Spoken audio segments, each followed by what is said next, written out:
This video is going to have a look at finding the arithmetic rule from a number sequence. So the arithmetic rule is Tn is equal to T1 plus n minus 1 and then times by d.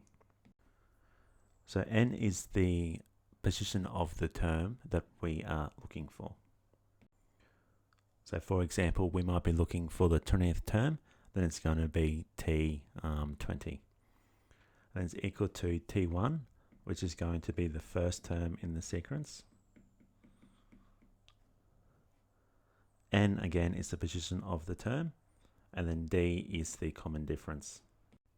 When thinking about the common difference, think of it as the gradient of a straight line.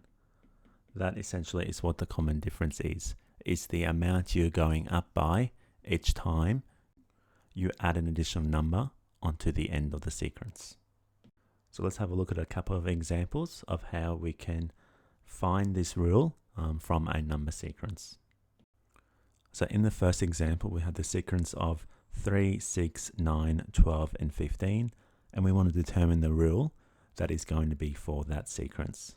So to determine the rule, I'm going to need to identify a couple of variables, and those variables are going to be T1, which is the first term in the sequence, and the first term in the sequence we have is 3, and then D, which is the common difference.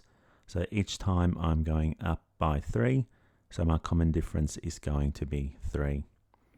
So now that I've got those two terms identified, I can go ahead and substitute that into the general rule to come up with the rule specific to that sequence.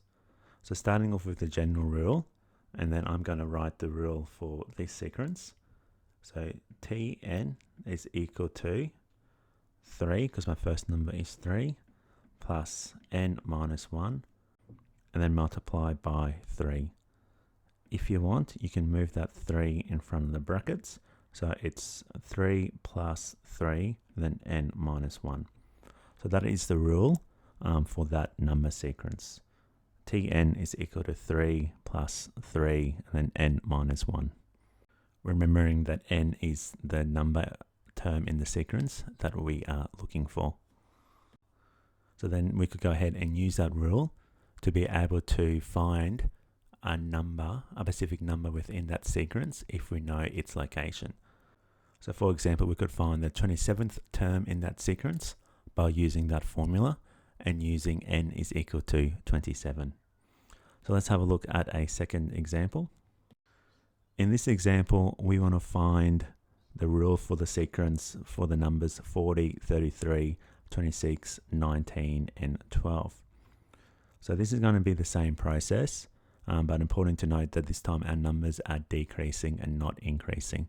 So we need to make sure we factor that into the equation. So we start off by identifying those first two variables. So the first number is going to be 40, and then the common difference, we can see that each time we're going down by 7, so the common difference is going to be -7.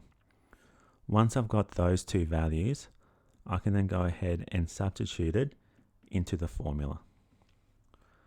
So Tn is equal to my first term, so 40 plus n minus 1 times by -7. When I move the -7 in front of the brackets, it's going to be t to the power of n 40 minus 7 d minus 1. So because it is a number sequence that is decreasing, when we write it, instead of writing plus, we use our negative sign, and that represents our numbers decreasing, in this case by -7. So that's an example of how we can write a couple of rules from a number sequence that we have been provided with.